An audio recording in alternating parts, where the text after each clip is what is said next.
আয়াত পড়েছি, আয়াতের মধ্যে তিনটি নির্দেশ আছে। এক নম্বর নির্দেশ হলো আল্লাহ পাক মুমিনদেরকে বলেছেন তোমরা মুত্তাকি হও, আল্লাহকে ভয় করো। ইয়া আইয়ুহাল্লাযীনা আমানুত্তাকুল্লাহ, তোমরা আল্লাহকে ভয় করো, একটা নির্দেশ। তাকওয়া কাকে বলা হয়? তাকওয়া বলা হয় আল্লাহ পাকের ভয়ে গুনাহ বর্জন করাকে তাকওয়া বলে। একটা সতর্কতা, খোদা ভীতি একটা সতর্কতার নাম, যেই সতর্কতার মাধ্যমে বান্দা গুনাহ বর্জন করে ইবাদতের জিন্দেগি গ্রহণ করে, এটাকেই তাকওয়া বলে। যে যত বড় মুত্তাকি তার গুনাহ তত কম। তাকওয়ার অভাব যখন হয় খোদা ভীতির, তখন মানুষ গুনাহ করে। বর্তমান সমাজের মানুষের ভেতরে গুনার প্রবণতা বেশি নাকি ইবাদত করার খাসলত বেশি? বোঝা যায় বর্তমান যুগের মানুষের ভেতরে তাকওয়া কম। কোরআনে কারীমে জায়গায় জায়গায় আল্লাহ তাআলা ঈমানদারদেরকে মেনশন করে করে ডেকে ডেকে বলেছেন, এই ঈমানদাররা তোমরা আল্লাহকে ভয় করো, মুত্তাকি হও, তাকওয়াওয়ালা হও।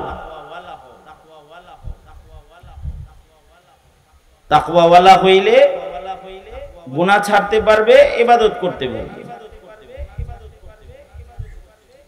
আমাদের পূর্বের মানুষের তাকওয়া বেশি ছিল, সেগুলো শুনলে আমাদের তাকওয়ার পরিমাপটা করা যাবে যে আমরা কিরকম মুত্তাকি। আগের যুগের মানুষরা এতটাই মুত্তাকি ছিল যে তারা গুনাহ তো করতো না, ইবাদত ছাড়তো না, ইবাদতকে আল্লাহর ভয়ে আহমিয়তের সাথে আদায় করত, ইবাদতের পরিপূর্ণ হিফাজত করত তারা তাকওয়ার কারণে। আমাদের টুটাফাটা যতটুকু ইবাদত জারি আছে এগুলো নষ্ট হয় তাকওয়ার অভাবে। আমরা কিছু ইবাদত করি কিন্তু মুত্তাকি গোলামের ইবাদত আমরা করি না। আমরা নামাজ পড়ি কিন্তু আমাদের নামাজ তাকওয়ার নামাজ, খাউফ ও খাশিয়াতের নামাজ হয় না। আগের যুগের মানুষের তাকওয়া বেশি ছিল বিধায় তাদের নামাজ ভারী ছিল, ওজনদার ছিল। যেমন আমরা নামাজ পড়ি তাকবীরুল্লাহর হেফাজত নাই, আমরা নামাজ পড়ি জামাতের ইহতিমাম নাই। একটা জমানা ছিল সমাজের কোনো একটা বালেক পুরুষ ঘরে নামাজ পড়তো না। যেমন আল্লাহর রাসূলের জমানা, নবীজির জমানায় অন্ধ অচলরাও জামাতের নামাজে হাজির হইত। ঘরে নামাজ পড়ার মতো হিম্মতই তাদের ছিল না, কারণ তার ইবাদত যদি আল্লাহর কাছে পছন্দের না হয় তাহলে ইবাদত করে লাভ কি? সর্বোচ্চ পছন্দের ইবাদত বানানোর জন্য যত মুজাহাদাত, যত কষ্ট আছে সব তারা করত। এই কারণে তাদের এই ইবাদতের ধারাবাহিকতাটা এক সপ্তাহ ছিল না, একদিন দুই দিন না, এক বেলা দুই বেলা না, তারা লাগাতার ইবাদত করত। তাদের ইবাদতের কোয়ালিটিও লাগাতার ভালো রাখত। যেমন সাহাবায়ে কেরাম, তাদের ইবাদতের কোয়ালিটি বরাবরই ভালো এবং লাগাতার ভালো। তাবেঈদের যুগেও এটার হিফাজত ছিল।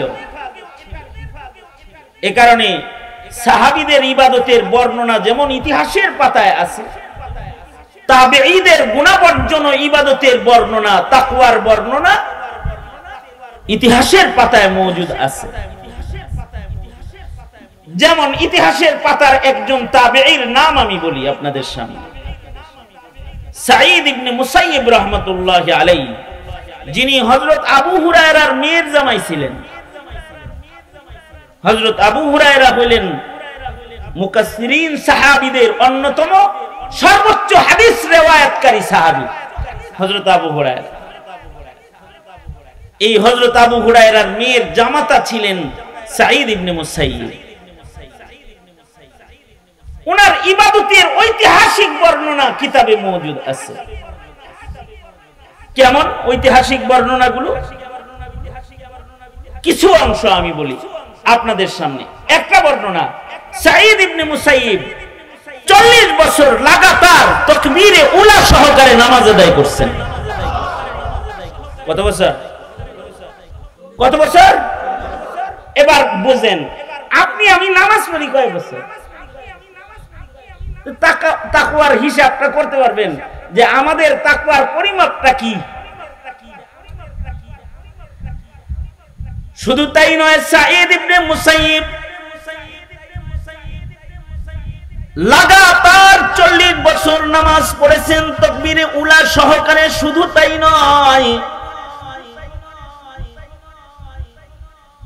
সাঈদ ইবনে মুসাইয়িব বলেন 40 বছর আমি মসজিদের পয়লা কাতারে বসে মুয়াজ্জিনের আযান শুনেছি। তার মানে হলো 40 বছর লাগাতার তিনি আযানের আগে মসজিদে প্রবেশ করেছেন। ওনাকে বলা হয়েছে আযানের আগে কেন মসজিদে আসেন, এটাকে বলে তাকওয়াল্লাহ। উনি বলেন এজন্য আযানের আগে মসজিদে এসে বসে থাকি, ময়দানে মাহশরে মহান আল্লাহ আদালতে কিবরিয়াতে যদি আমায় জিজ্ঞেস করে সাঈদ আমার ঘরে আমার কদমে সেজদা দিতে মুয়াজ্জিন দিয়ে ডেকে ডেকে তোমায় কেন আনা লাগতো, ভরপুর মজলিসে ময়দানে মাহশরে কাহার আল জালালের সামনে এর উত্তর আমি কি দিব, এই ভয়ে আযানের আগে 40 বছর মসজিদে হাজিরা দেই। 40 বছর আযানের আগে মসজিদে হাজিরা দিয়েছে। আরো শুনেন, ইকামতে সালাত কাকে বলে? ইকামতে সালাত কি খালি সমাজে নামাজ সবাইকে নামাজি বানানো এটা ইকামতে সালাত না। ইকামতে সালাত হলো নিজের নামাজকে এমন ভাবে পড়া যেন আমার কোন ত্রুটির কারণে আমার নামাজ অস্তিত্বহীন না হয়ে যায়। কারণ হাদিসে আছে কিছু মানুষের নামাজ অস্তিত্বহীন হয়ে যাবে, চেহারায় ছুঁড়ে মারা হবে। ইকামতে সালাতের বহু দিকের একটা দিক হলো মাসাইলে সালাতকে গুরুত্বের সাথে হিফাজত করা, একটা একটা সুন্নতের হিফাজত করা। সাঈদ ইবনে মুসাইয়িব যে নামাজ পড়েছেন তিনি এক একটা সুন্নতের হিফাজত কেমন করেছেন উনি বলেন যে 40 বছর আল্লাহর শুকর আমি নামাজ পড়েছি, আমার নজর সিজদার জায়গায় ছিল। 40 বছরের ভেতরে নামাজরত দাঁড়ানো অবস্থায় আমার নজর কখনো আমার সামনে দাঁড়ানো মানুষের পিঠের উপরে পড়ে নাই। আল্লাহু আকবার কাবীর। গুরুত্বটা কোন পর্যায়ে? তার মানে হলো নামাজের মধ্যে চোখের একটা সুন্নত আছে না? চোখের সুন্নতের একটা বর্ণনা শুনেন। একটা সুন্নতের অনেক দাম। উমাইয়াতি আল্লাহ ওয়ার রাসূল ফাউলাইকা মাআল্লাযিনা আনআমা আল্লাহু আলাইহিম মিনান নাবিয়্যিন ওয়াস সিদ্দীকিন ওয়াস শুহাদাই ওয়াস সালিহিন। বিনা হিসাব জান্নাতীদের সাথে জান্নাতে থাকা যাবে সুন্নতের আমলের বরকতে। আর আমি তিলাওয়াতকৃত আয়াতের শেষে আছে, আমার তিলাওয়াতকৃত আয়াতের শেষে আছে উমাইয়াতি আল্লাহ ওয়ার রাসূলা ফাকাদ ফাযা ফাওজান আযীমা। যারা আল্লাহ আল্লাহর রাসূলের ইত্তিবা করবে, সুন্নতের ইত্তিবা করবে, তাদেরকে আল্লাহ তাআলা অনেক বড় পুরস্কার দান করবে, অনেক বড় পুরস্কার দান করবে। সাঈদ ইবনে মুসাইয়িব শুধু চোখের সুন্নতটার কত গুরুত্ব দিয়েছে। চোখের সুন্নত কি? নামাজরত। নামাজে যখন কেউ দাঁড়াবে, দাঁড়ানো অবস্থায় চোখের সুন্নত হলো নজর থাকবে সেজদার জায়গায়। যখন রুকুতে যাবে তখন নজরের সুন্নত হলো তার চোখের দৃষ্টি থাকবে দুই পায়ের মাঝখানে। যখন সেজদা অবনত হবে দুই হাতের মাঝখানে চোখ দুইটু খোলা থাকবে। যখন তাশাহুদের বৈঠকে বসা থাকবে তখন নজরের সুন্নত হলো তার চক্ষু দৃষ্টি কোলের উপরে থাকবে, মাথা সোজা থাকবে, নজর কোলের উপরে থাকবে। সালামের সময় নজরের সুন্নত হলো যখন সালাম ফিরাবে তখন ডান দিকে, সালাম ফিরানোর সময় ডান কাঁধে নজর রাখবে, অর্থাৎ আসসালামু আলাইকুম ওয়া রাহমাতুল্লাহ, আসসালামু আলাইকুম ওয়া রাহমাতুল্লাহ। নজর কোথায়? এইখানে। এটাই সুন্নাত। আমরা যে নামাজ পড়ি আমাদের নজর কত জায়গায় যায়। নামাজের কাতারে দাঁড়ায় ছাদের ফ্যানও গুইনা ফেলাইছে। পয়লা কাতারে কতগুলো ফ্যান আছে, দ্বিতীয় কাতারে কয়টা আছে? সামনের ফ্যানগুলো নতুন কেন? মুসল্লি কি ফহিনি নাকি আমার মাথার উপরে একটা পুরান কেন? এগুলো মনে মনে কল্পনা সব শেষ। একামতে সালাত করতে আছে, বুঝলেন নাই কথা?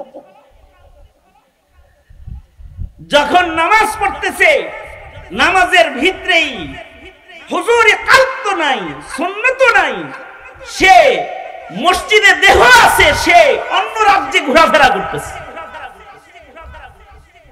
এই যে বেখিয়ালি নামাজ, এটা আমাদের হয়, এটা তাকওয়ার অভাবের কারণে হয়। খেয়াল করে করে সুন্নতের নামাজ, মাসাইলের হিফাজতের নামাজটাও তাকওয়া যার বেশি তার নামাজ তত বেশি ভালো হয়। এ কারণে সাঈদ ইবনে মুসাইয়িব বলে, শুধুই আমি নজরের সুন্নতের হিফাজত 40 বছর নামাজে এমন ভাবে করেছি, দাঁড়ানো অবস্থায় সেজদার জায়গায় নজর রেখেছি 40 বছর। এই 40 বছরের মধ্যে কখনো আমার দৃষ্টি আমার সামনে দাঁড়ানো কোনো মানুষের পিঠের উপরে পড়ে নাই। এতটা সুন্দর করে যদি কেউ নামাজ পড়ে তাহলে তার নামাজের পুরস্কারও তো মহান আল্লাহ বড় দিবেন। কারণ হলো তার নামাজের রুকু সিজদার ভেতরেও তাকওয়া বেশি। আর আমাদের সালাম ফিরা কেমনে জানেন? গ্রামে গঞ্জে আসসালামু আলাইকুম ওয়া রাহমাতুল্লাহ, আব্দুল জব্বার ভাই তো আসে নাই আজকে, আর আসসালামু আলাইকুম ওয়া রাহমাতুল্লাহ সুলাইমান ভাই তো আসে নাই দেখি। সুলাইমান ভাই বাম পাশে দাঁড়ায় হেও জানে, আর আব্দুল জব্বার ডান পাশে দাঁড়ায় এটাও জানে। সালাম ফিরানোর সময় দুনো পাশে চেক করা শেষ করছে। এই যে নামাজের এই হালাত হইল, এইটাও তো তাকওয়ার অভাবের কারণে হইল।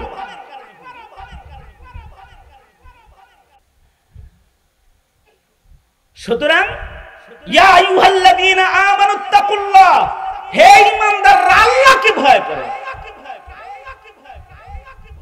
আল্লাহর ভয় যদি কারোর ভেতরে আসে তার গর্দান উঁচা হয় না, নিচা হয়ে যায়। এখন তো আমাদের গর্দান উঁচু, আমাদের গর্দান নিচু না, কারণ ক্ষুধা ভীতির অভাব যে এ কারণে। আমরা নিজেকে যতটা চিনি আল্লাহকে অতটা চিনি না। আমরা সবাই নিজেকে যতটুকু চিনি আহকামুল হাকিমিনের ক্ষমতা ও কুদরতকে অতটা চিনি না। এমনকি আমরা হাসিনারে আর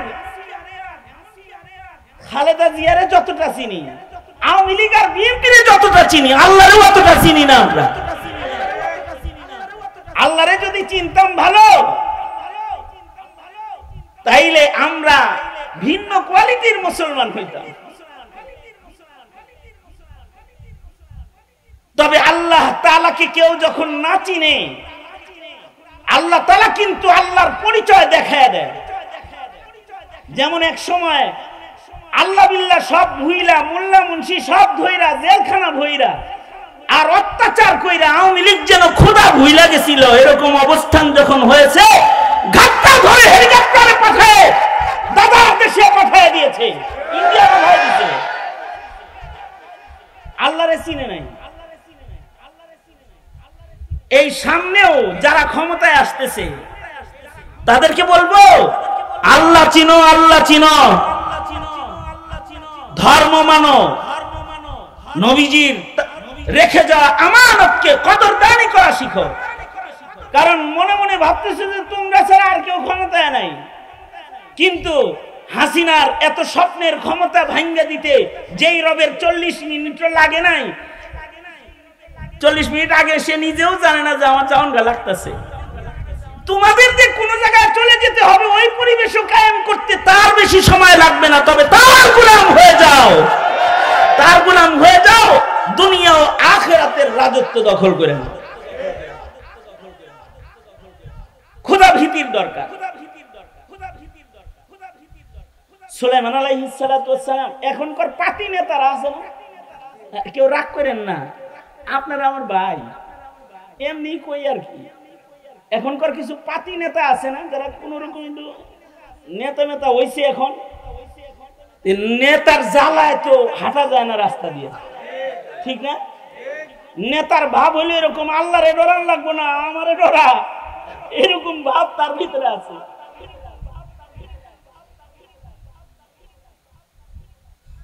মানে আঞ্চলিক একটা নেতা এইরকম। একদিন সে পলাইয়া ছিল, এখন বুক টান করে হাঁটে এখন।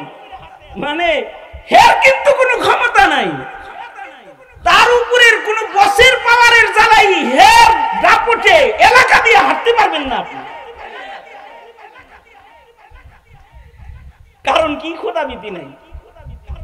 আর সুলাইমান আলাইহিস সালাতু ওয়াস সালাম তাফসীরে রূহুল মাআনি ও রূহুল বায়ান সব জায়গায় এগুলো মওজুদ আছে, বিভিন্ন তাফসীরে, বিভিন্ন হাদিসের riwayate। হযরত সুলাইমান আলাইহিস সালাতু ওয়াস সালাম একবার তখতে সুলাইমানিতে চইরা যাইতেছেন।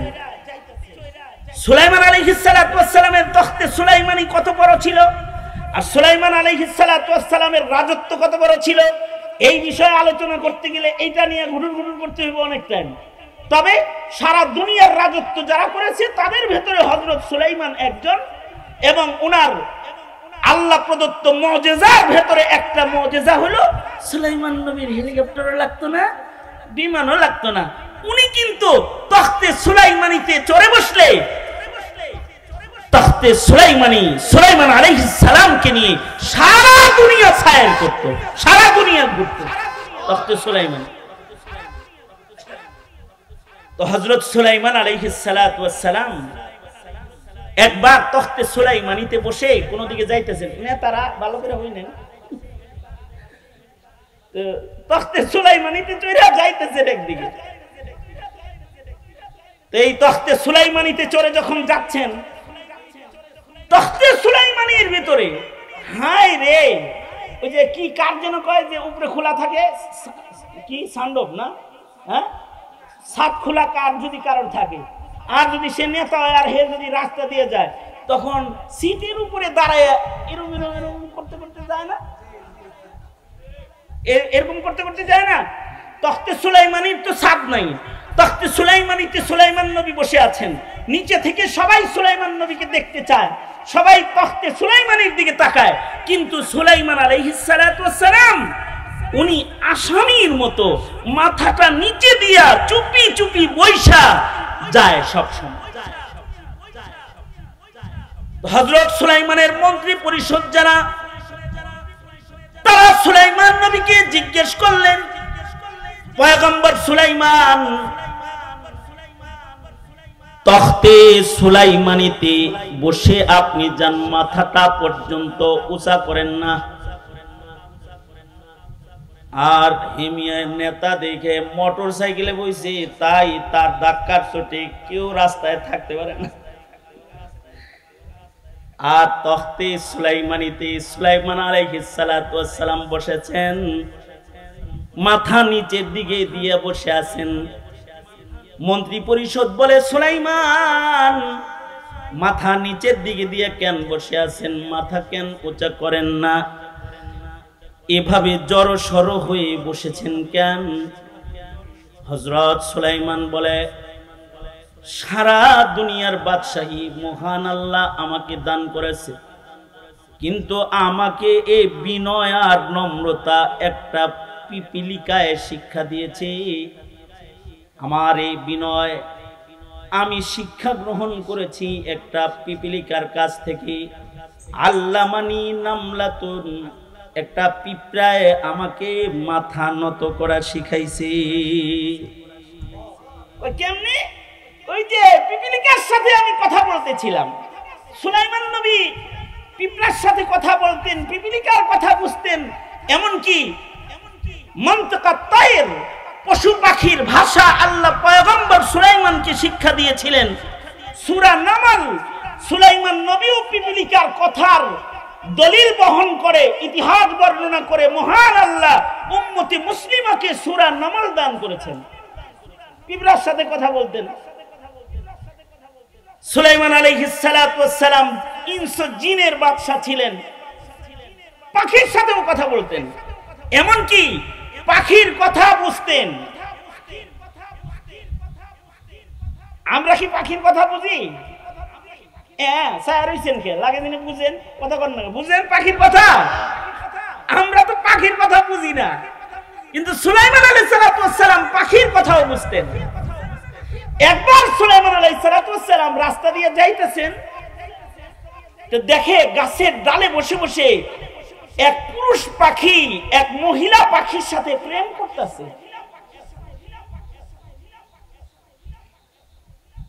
পুরুষ পাখিটা মহিলা পাখিরে কয় কি জানেন? এই আমার মতো প্রেমিক পাবি না, এগুলো বলতেছে। এই আমার সাথে বিয়া শাদী হইলে লাভ আছে, আমি অন্যান্য পাখির মতো পাখি না। এক চড়ই আর এক চড়ই পাখিরে বলতেছে, আমার সাথে একটু পীড়িত কর, আমার সাথে প্রেম করলে লাভ আছে। কি লাভ জানিস?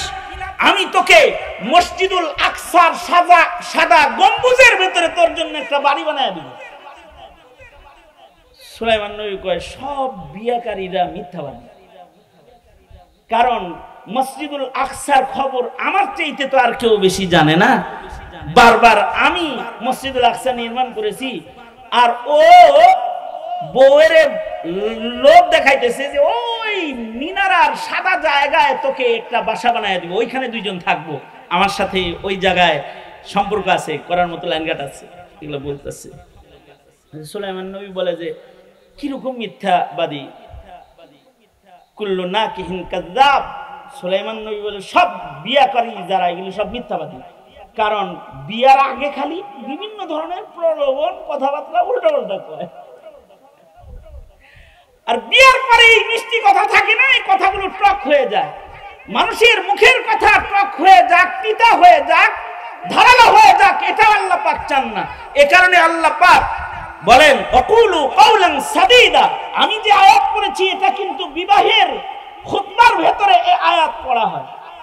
বিয়ের খুতবার ভিতরে যে 3 আয়াত পড়া হয় তার ভিতরে এটা এক আয়াত। তার মানে হলো ইয়া আইয়ুহাল্লাযীনা আমানুত্তাকুল্লাহ ওয়া কুলু কাওলান সাদীদা। আল্লাহ বলেন, হে ঈমানদারেরা, তোমরা আল্লাহকে ভয় করো।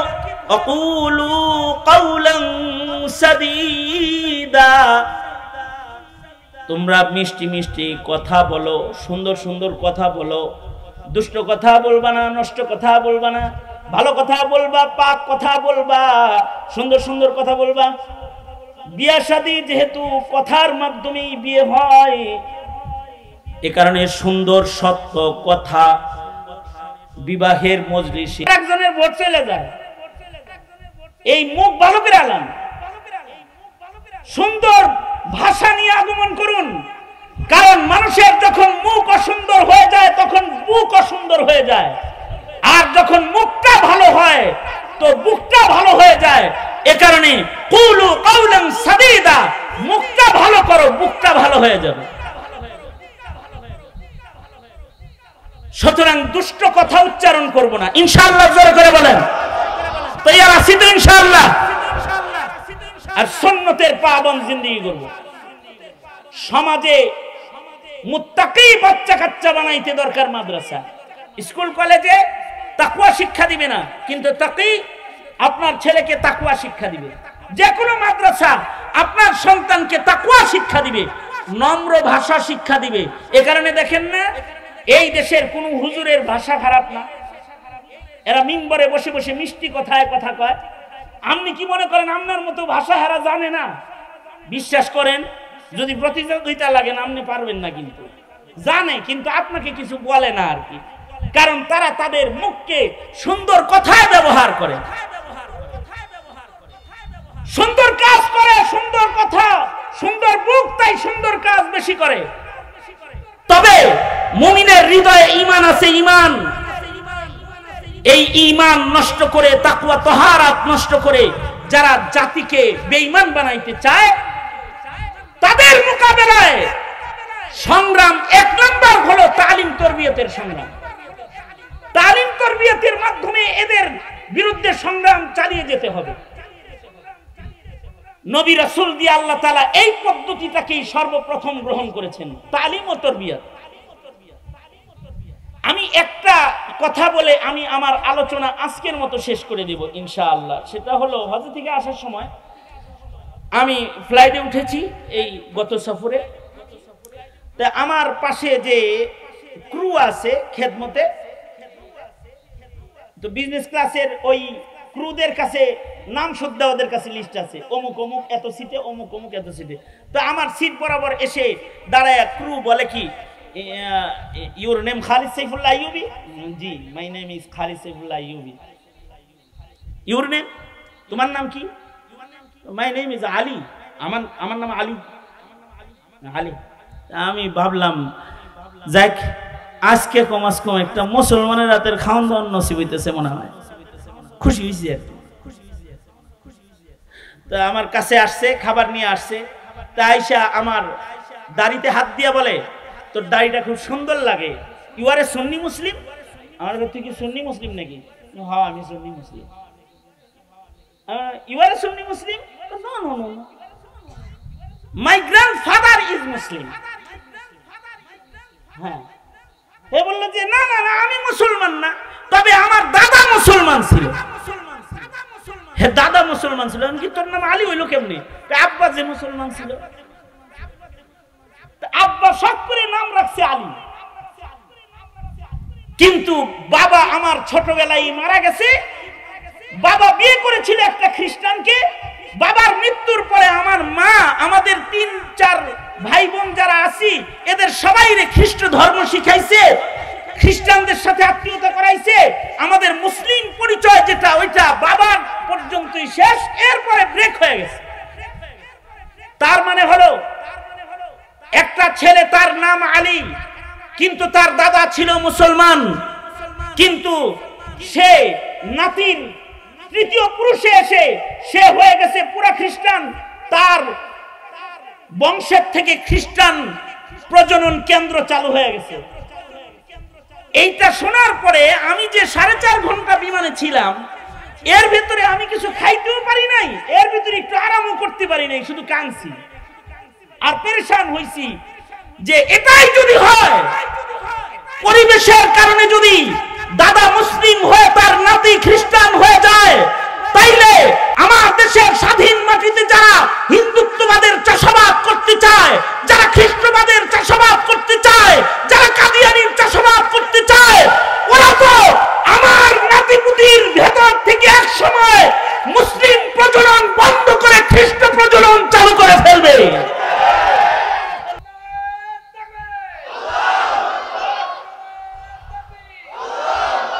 তাইলে আমি আপনি মুমিন হিসাবে আপনার আমার জমিনের পাহারাদারির সতর্কতা কতটুকু হওয়া দরকার? বুঝলে বুঝপাতা, না বুঝলে নাকি তেজপাতা লোকে বলে।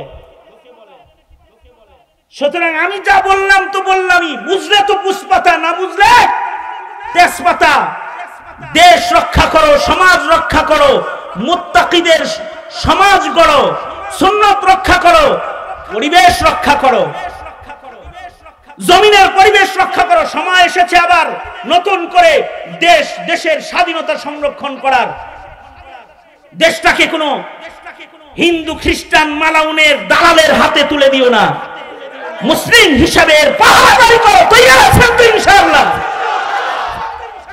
আল্লাহ তাআলা আমাদেরকে ভূমিকায় অবতীর্ণ হওয়ার তৌফিক দান করেন। এটাই সংক্ষিপ্ত কথা। ইয়াহিয়া ভাতিজা, বন্ধু, বড় ভাই জাকারিয়া আল হুসাইনি দামাত বারকাতুহুম কর্মজীবনের প্রথম বছরের সঙ্গী, আর তারই সন্তান আমার কোলে পেশাব করছে। ইয়াহিয়া এ তাকেই আমার কোলে মুছছে মিয়া। হ্যাঁ, কয়বার মুছছে জানি না। যাই হোক, মুফাসসিরে কোরআন ভাতিজা তো ভাতিজার দরদে চাচার হাজিরি। গভীর রাতে কিছু হৃদয়ের ব্যথা আপনাদের কাছে বললাম। আল্লাহ তাআলা বুঝবার তৌফিক দান করে। তার যে মিশন, মসজিদ মাদ্রাসা প্রতিষ্ঠা করে সমাজের উন্নয়ন করা, মুত্তাকির সমাজ গড়া, এই গড়তে তাকে তার হাতকে শক্তিশালী করতে পাশে থাকবেন তো ইনশাআল্লাহ। আল্লাহ তাআলা সবাইকে কবুল করেন। সবাই ইস্তিগফার পড়েন। আস্তাগফিরুল্লাহ রাব্বি মিন কুল্লি যামবি ওয়া আতুবু ইলাইহি লা হাওলা ওয়ালা কুওয়াতা ইল্লা বিল্লাহিল আলিয়্যিল আযীম। আস্তাগফির। তোমরা কি এখনই খুলে দিবা? হ্যাঁ, শেষ।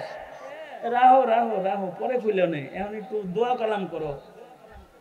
বসো, জায়গায় বসো, আগে কাম সারো, তারপরে নড়াচড়া করবা। এর আগে নড়বা চড়বা না।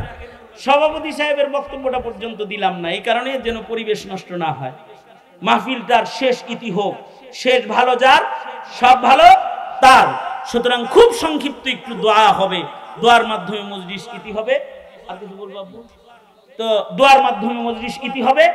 এই মরহুমদের জন্য দোয়া করি, এই জমিনের মাইয়িতদেরকে আল্লাহ তাআলা মাফ করে দেয়, আমিন বলেন। অসুস্থদেরকে আল্লাহ তাআলা সুস্থ করে দেয়, আমিন বলেন।